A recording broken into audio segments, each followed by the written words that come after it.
interviews do you think is reasonable? Managing candidate expectations through the process and efficiency are paramount, particularly in this market. We have multiple positions and scenarios where we're filling positions from start to finish in 3 weeks. 3 weeks, 4 weeks. We have some that are 2.5. That's a pretty tight process for perm. When I first started, I would say on average, it was 6 weeks for some of the clients that we had at that time.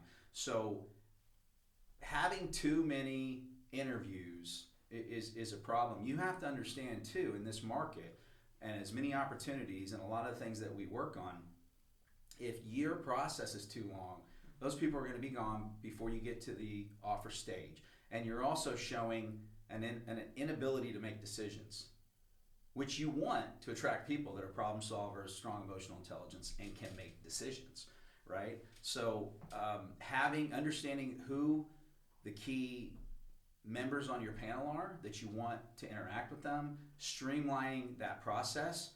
You can't have an interview. I mean, people can do whatever they want, right? Yeah. But in terms of what we've seen, if you're going to have an interview and then it's going to a week for feedback and then you have another interview, you're not going to get top talent, in my humble opinion. So many people will look at you and go, yeah, but I'm swamped. I have so much to do. I don't have time to interview people. Like, what do you say to those people that are like, my schedule is booked. I don't have time to interview? What's your opportunity cost? How much pain are you in? You're obviously not in very much pain if you don't have time to interview. I have, some VPs and leaders that will interview in the evening. They'll interview on the weekend. Like, how, if you don't have time to interview, then maybe you don't need the position. That would be my initial. And as a leader, if you have an open position, at a certain point, if you're not filling it, HR is going to say, well, do you really need that in your budget? You're obviously not in enough pain. Yeah. There's certain situations where, the talent's really tough, but at the same time, are you open to talent or not, right? There's a lot of things we do. Regulatory affairs is a great example. You're either in the conversation or you're not. It's really hard in the market right now. Most people aren't really open. Either they have specific skills or they don't. But then there's other areas where companies and certain categories, people are open to more interviews. But at the end of the day, how much pain are you in? What do you need that person to do?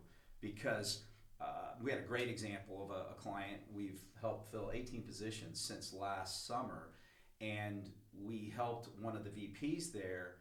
And that leader, from my perspective, was extremely smart, because it was like, okay, either I'm going to take the first 2 weeks.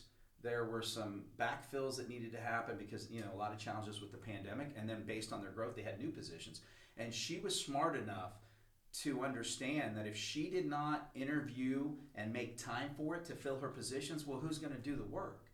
She's going to be the one that does the work, which you can't be very strategic, and you're not going to make as smart decisions if you're buried in your business and you can't work on your business, whatever category you want to look at.